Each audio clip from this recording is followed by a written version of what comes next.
It's no longer rare to hear about athletes getting concussions.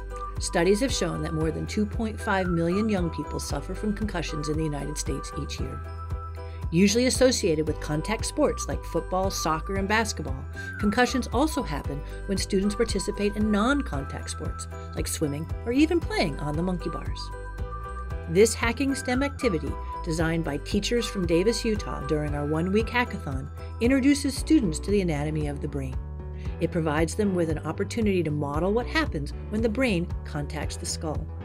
While not all impacts result in concussions, students gain first-hand experience seeing how injuring different lobes of the brain could reduce human performance, and then are challenged to mitigate the impact by building protective gear for their brain model.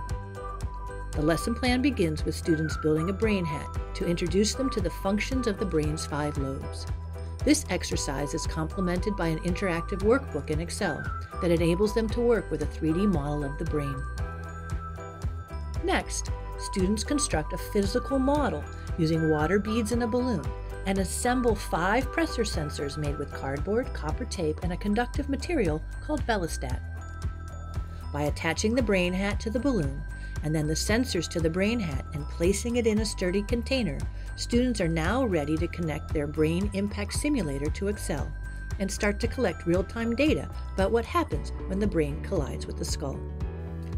This activity concludes with students taking on the role of a biomedical engineer to design protective gear for their brain model. By running a set of trials and visualizing how their designs mitigate the impact of collision, students will acquire a new understanding of the importance of protecting their brains from impacts. The final step of the activity encourages students to take the Think Taylor Pledge, which reinforces the importance of concussion education, honesty in reporting concussions, and support for those suffering from concussions. We hope this activity helps to uncover the mystery behind what happens to the brain when it collides with the skull, and that you will join the Hacking STEM team and take the Think Taylor Pledge to protect your brain.